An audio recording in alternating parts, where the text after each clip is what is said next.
எத்தனை பேர் தாத்தா பாட்டிங்க கிட்டலாம் கதை கேட்டிருக்கீங்க? கேட்டவன்லாம் கொடுத்து வச்சவன். இதுக்கப்புறம் போய் நான் எங்கள் தாத்தா பாட்டிங்கிட்டலாம் கதை கேட்குறது? நானே சொந்த ஊர் விட்டு வெளியே வந்து வேலை செஞ்சிட்ருக்கேன். அப்படியே நான் ஊருக்கு போனாலும் அவங்கக்கிட்ட பேசுகிற அளவுக்குலாம் எனக்கு டைம் கிடையாது. திருப்பி நான் வேலைக்காக தான் ஓடி ஆகணும்.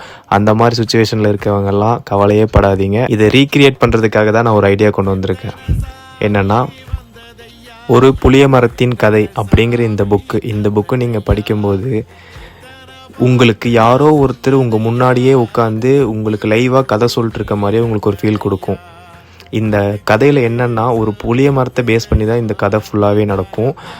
நம்ம முன்னாடி காலத்துலலாம் கேள்விப்பட்டிருப்போம், ஒரு மரத்துக்கடியில் ஒருத்தர் வந்து உட்காந்து டெய்லியும் நிறையா சின்ன பசங்களுக்கெல்லாம் கதை சொல்லுவாங்கன்னு சொல்லிட்டு.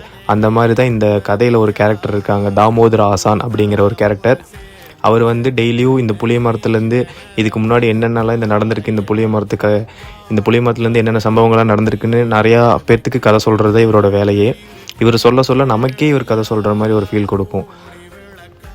அதுவும் இல்லாமல் இந்த புக்கில் முக்கியமாக கன்னியாகுமரி ஸ்லாங்கில் தான் பேசுவாங்க. ஸோ ரொம்ப ரொம்ப ரொம்ப அருமையாக போகும். அம்மா இல்ல ஒண்ணு இல்ல செல்லு ஒரு காரியம் சொல்லி வந்தா இப்படி தேய்ச்சி எப்படியே?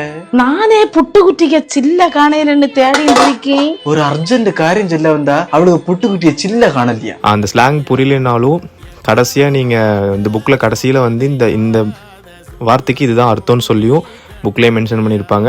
அந்தளவுக்கு புரியாமல் நல்லாவே புரியும். ரொம்ப காமெடியாகவும் போகும், நல்ல ஒரு இன்ட்ரெஸ்டிங்காகவும் போகும்.